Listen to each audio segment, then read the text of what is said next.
मोहित जरा समझाइए सेबी ने क्या बोला है, किस तरीके के इंटरनेशनल फंड्स हैं जो कि लिमिट के काफी करीब पहुंच गए हैं, लिमिट कितनी है ये और क्या असर पड़ेगा? जी स्वाति, बहुत-बहुत शुक्रिया। तो देखिए स्वाति सबसे पहले ये समझ लेते हैं कि किस तरह से म्यूचुअल फंड इंडस्ट्री जो है वो अंतर्राष्ट्रीय बाज़ारों में निवेश करती है। तो यहाँ पर म्यूचुअल फंड इंडस्ट्री के पास में काफ़ी सारे विकल्प हैं। सबसे पहला विकल्प कि वो जो बाहर लिस्टेड स्टॉक्स हैं, उन्हें खुद जाकर, खुद रिसर्च कर कर खरीद ले। तो ये हो गया पहला तरीका, काफ़ी सारे फंड हाउस ये करते भी हैं, पर उनके पास इतनी रिसर्च की क्षमता नहीं होती है कि वो खुद से बाहर के सारे मार्केट्स में पूरा रिसर्च करके अपने बूते पर अच्छे से किसी एक्टिव स्कीम को मैनेज कर पाएँ।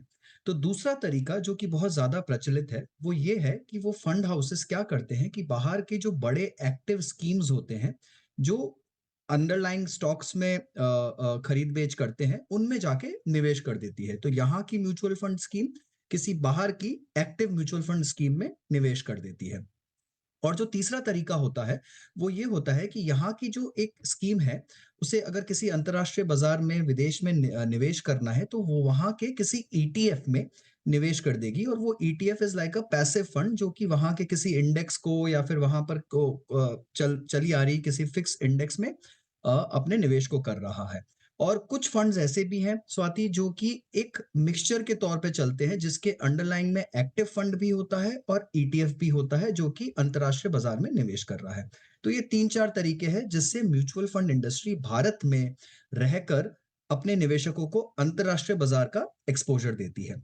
अब यहाँ पर एक छोटा-सा बैकग्राउंड 2022 में एक्चुअली बहुत पहले, बहुत सालों पहले आरबीआई ने म्यूचुअल फंड इंडस्ट्री के लिए ऑन द होल एक लिमिट तय की थी कि $7 बिलियन की एक लिमिट है।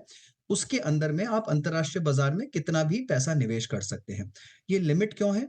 ये लिमिट इसलिए है स्वाति क्योंकि जब आप बाहर निवेश करते हैं तो रुपया जो है वो बाहर चला जाता है देश से। देश की जो करेंसी है वो बाहर जाती है। तो आरबीआई का यहाँ पर रोल आता है कि वो करेंसी को स्टेबल करने के लिए एक रेगुलेटरी नियम लगाएँ कि बहुत ज़्यादा पैसा देश से बाहर ना जा पाए। तो $7 बिलियन की ये लिमिट लगाई गई थी जो 2022 में एक बार बर्स्ट हो चुकी है। और इसके साथ-साथ आरबीआई ने एक लिमिट और लगा रखी है कि वो है अगर आप बाहर के ईटीएफ्स में निवेश करते हैं तो उसकी लिमिट है $1 बिलियन पूरी इंडस्ट्री के लिए। तो $7 बिलियन की लिमिट अगर आप एक्टिव फंड्स में निवेश कर रहे हैं, डायरेक्ट स्टॉक्स में निवेश कर रहे हैं, म्यूचुअल फंड के ज़रिए और 1 बिलियन की लिमिट अगर आप ईटीएफ में निवेश कर रहे हैं।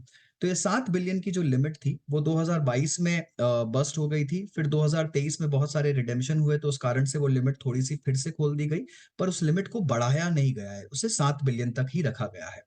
ये जो 1 बिलियन की लिमिट थी ईटीएफ की यहाँ पर बहुत सारा पैसा आया स्वाति पिछले कुछ सालों में और अभी परफॉर्मेंस के चलते भी आपने बहुत तेज़ी देखी यूएस मार्केट्स में और उस सब के चलते ये लिमिट भी जो है वो 95% तक फुल हो चुकी है। इसमें करीब-करीब 950 मिलियन तक का पैसा आ चुका है।